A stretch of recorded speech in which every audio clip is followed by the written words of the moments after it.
Eu sou filha de uma mãe sozinha, que criou 3 filhos absolutamente sozinha. Então, assim, e a minha avó cuidou de mim para essa mulher poder trabalhar. Então, assim, eu fui criada por 2 mulheres muito fortes e que nunca tive chance de questionar se eu era feminista ou não. Eu sou feminista até o último fio do cabelo, não tem como ser, sabe? E com muito orgulho. Meu nome é Suzana Lira, eu tenho 42 anos e eu sou cineasta. A mulher, ao longo da história, ela vem sendo documentada, né? E não só documentada, mas como na dramaturgia, né? Sempre num lugar um pouco, bastante inferiorizado em relação ao homem, né? A gente sabe que toda a dramaturgia, até Shakespeare, enfim, tudo que a gente sabe de escola de dramaturgia, dificilmente você encontra uma mulher num lugar de liderança com um lugar de voz. Então, assim, na frente das câmeras, as atrizes, as histórias, obviamente tem exceções incríveis, mas o que se vê é uma reprodução de um modelo feminino que a gente, patriarcado, né, machista. Então eu acho que essa é a maneira como a gente se viu ao longo da história, e obviamente isso tem influência na nossa vida como um todo. Atrás das câmeras e trabalhando no audiovisual, na verdade a gente reflete tudo isso que está ali, porque eu acho que assim, tudo que você produz de uma cultura imagética que você viveu. Por exemplo, eu fui fazer As Mães de Maio, um filme. Quando eu estava fazendo, eu encontrei um estudo sobre como as mulheres negras eram retratadas no audiovisual brasileiro. E eu encontrei um estudo em que, ao longo desses 50 anos, as mulheres eram vistas. Isso é um estudo mesmo, sabe? Você pega lá, vê como ela aparece no telejornal, na novela e tal. E as mulheres negras apareciam sempre como perdedoras. Ou ela perdeu o filho para a polícia, ou ela perdeu o emprego, ou ela perdeu a casa na chuva. É uma situação de perda. E aí como que você mostra para uma geração de mulheres negras atuais que elas podem vencer? Como é que se diz para uma menina de 5 anos que é legal ser uma mulher negra? Se ao longo da vida, os pais dela, a geração anterior e a geração dela é bombardeada com essas imagens. Então, eu parei muito para pensar nisso. Porque acaba a gente reproduzindo uma imagem que é a imagem da opressão, né? A imagem, porque a gente fala de direitos humanos, de reparação, mas a gente mesmo, como produtor de audiovisual, não produz para isso. Então, por exemplo, o filme das Mães de Maio, que eram mães que tinham perdido os filhos, é um filme de mulheres empoderadas. É umas mulheres que não estão abatidas. Elas estão tristes, mas elas não estão derrotadas. Elas estão se sentindo injustiçadas, mas elas estão lutando por justiça. Então, a partir desse estudo, e que me serviu para muita coisa, esse estudo me serviu para ver como a mulher é vista em vários aspectos.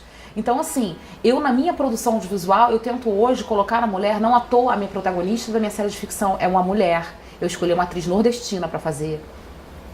E eu acho que nós, mulheres, que vivemos durante anos essa opressão, nós temos que fazer nos nossos trabalhos essa correção, porque os homens não vão reparar isso. Nós temos essa missão de reparar esses danos que ao longo da história foi só acentuado, né? Foram acentuados de maneira grotesca e são ainda hoje, né? Você vai ver quantas séries de ficção hoje tem no Brasil produzidas com o tema prostituição feminina. Será que a gente só tem isso para oferecer? Eu fico me perguntando. É um absurdo. Se você for estudar mesmo, se você for pegar os números e colocar, é assustador. Eu acho que a gente tem que cada vez mais prestar atenção nisso. Eu acho que a geração de vocês vai mudar isso completamente, porque isso, a gente não pode aceitar mais isso, sabe? E atrás das câmeras é sempre muito difícil, como, né, quando eu fui dirigir uma série de ficção que eu senti isso. Porque enquanto eu era dona da minha produtora e que produzia os meus filmes, eu tinha um pouco domínio do que eu estava fazendo, né? Mas quando você entra numa série de ficção e que tem muito mais dinheiro envolvido, que tem um canal internacional envolvido, você vê o quanto o machismo num set de filmagem acontece. Você falar uma coisa e os homens acharem que querem fazer outra, sabe? E você tem que mostrar que você é mulher sem ter que exercer um poder como homem. Porque às vezes eles esperam que a gente aja como homem. E eu me recuso a agir como homem, a gritar um set, ou a ser agressiva, porque isso vai contra tudo que eu acredito. Então, assim, eu vou ser uma pessoa que eu vou tratar as pessoas do meu jeito e eu não vou ter que fazer um personagem para exercer poder porque eu estou numa situação de poder, entendeu? Então, assim, há um caminho muito grande pela frente. Primeiro, corrigindo o que está na frente das câmeras, o que a gente produz, resultado do que a gente produz. E acho que, naturalmente, o mercado audiovisual, as mulheres vão ser inseridas de uma outra maneira. Porque elas vão ser retratadas de uma outra maneira. Então, quando eu coloco mulheres delegadas de polícia sendo protagonistas, mulheres executivas, mulheres que... mães, às vezes mulheres simples, mas que têm autonomia sobre o próprio corpo e sobre a própria vida, eu estou mudando um pouco a minha vida também. Então, eu acho que toda vez que vocês se depararem com algo que vocês queiram criar, fala assim, é isso o mundo que eu quero pra mim? Não confunde entretenimento, porque assim, mas você tá muito radical, porque isso é entretenimento, não pode ser tudo assim. Mas é assim que se constrói uma cultura. Eu fui criada vendo televisão. Provavelmente vocês também, todas as gerações. A gente vive das imagens que a gente assiste. E isso vai entrando, isso é signo que vai se colocando na nossa pele. E se a gente não mudar essa produção, vai continuar tudo igual. Normalmente você escreve e vai um homem e dirige. E porque é um orçamento muito alto, enfim, as mulheres ficam às vezes muito na periferia, sabe? Isso aqui é um documentáriozinho, vai lá, dirige, tudo bem, um orçamento baixo, não, você não tá competindo com ninguém. Quando você começa a dirigir coisas com muito mais orçamento, aí você começa a entrar no mundo masculino. E aí sim é um problema, sabe? Porque você não tá no seu lugar de mulher fazendo seus filminhos de mulher. Você tá agora ali dirigindo série num canal, no prime time. Enfim, isso realmente gera... E tá nesse lugar agora, pra mim, é muito importante. Pra mim, pras mulheres, eu tenho uma filha de 20 anos que também vai precisar que eu abra essa estrada. Abriram várias estradas pra mim, então hoje eu tenho que justificar a luta das mulheres que vieram atrás de mim. Então, assim, eu acho que é um bom momento também, porque a gente tá conseguindo botar o pé na porta e ir, sabe? Olha... Eu já vivi muitas situações de machismo, de assédio, enfim, muitas situações. A primeira situação que eu vivi foi de assédio no trabalho, porque eu tava na faculdade, eu tinha 18 anos, e eu queria trabalhar com dublagem, porque eu gostava e porque eu queria fazer alguma coisa antes de me formar. E eu fui numa empresa de dublagem, uma das mais famosas no Rio de Janeiro. E fui numa entrevista... E esse homem na entrevista disse assim, não, você tem ótima voz, acho que você pode trabalhar como dublador e tal, mas eu preciso que você treine comigo antes.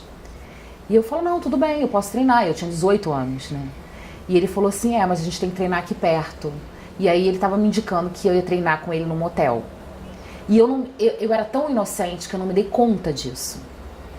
Eu fui falando que eu podia treinar, quando eu vi o cara tá pegando a chave, e aí eu me dei conta da situação, eu falei, mas aonde que é? E aí ele me falou claramente, sem menor pudor. Eu era uma menina de 18 anos, ele era um senhor de 60 anos, aproximadamente. Ali eu vi que ia ser difícil. Ali eu vi que eu falei, olha, isso é o mercado, isso é o mundo machista. Porque eu nunca tinha sofrido então, obviamente, porque eu acho que as situações de assédio, cantadas e coisas, você recebe ao longo da sua vida, desde que você nasce mulher, você já começa a ser assediada. Mas uma situação de trabalho, eu me senti muito humilhada. Porque é uma situação de assédio, tipo, uma pessoa que tem um poder acima de você, exercendo. E eu era uma garota super inexperiente. Obviamente eu fugi dali chorando, e aquilo me marcou profundamente, não há nenhum dia que eu não me lembre disso.